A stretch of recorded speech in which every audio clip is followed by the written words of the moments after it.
why getting started matters more than getting it right. If you're watching this right now, there's a big chance that you've been thinking about starting something. A project, a side hustle, a YouTube channel, a better routine. But you haven't started yet. Not because you're lazy, but because you're waiting for the perfect time, the perfect plan, the perfect version of yourself. Today, I want to talk about why getting started imperfectly changed my life somehow, and why it might be the thing you need right now. Because we're all work in progress. Okay, my name is Vic Abel. I've spent more than a decade in the FMCG industry, mostly on the ground, distribution, field execution, leading teams, fixing messy systems, making sure plans actually happen in the real world, not just in PowerPoint. I'm not a guru, I'm not a motivational speaker. I'm someone who learned the hard way, and that execution beats ideas every single time. Okay, outside my main job, I've tried a lot of things.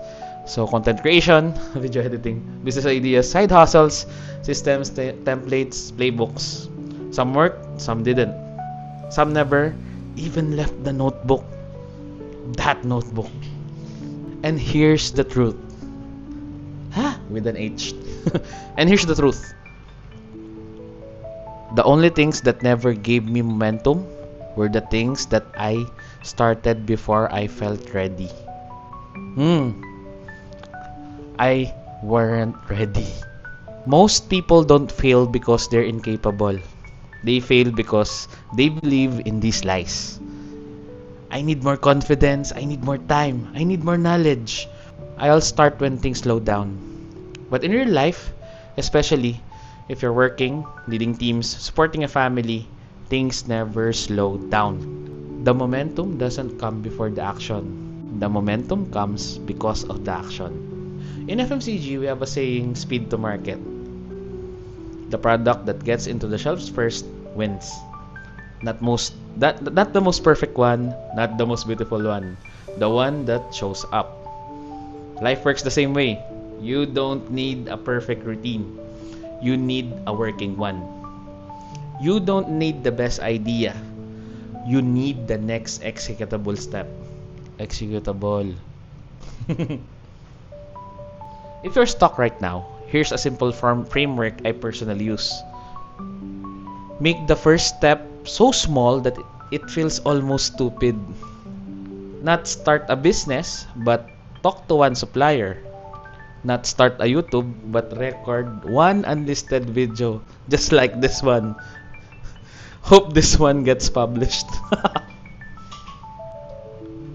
If it's not scheduled, it's not real. Ideas live in the head, execution lives in the calendar. So schedule it.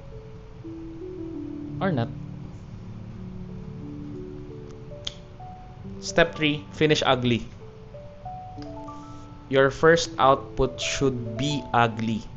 Finished is greater than perfect. Always. To close. Hope this one gets published. This channel exists for people who are capable but overwhelmed, have ideas but no structure, tired of motivation with no execution. And lastly, I want to share how I do things, how I get things done, how can we build simple systems, and how to execute them in real life with the job, responsibilities, and limited time. There are many people who can do that. No hype, no fake hustle, just progress. I've realized something important.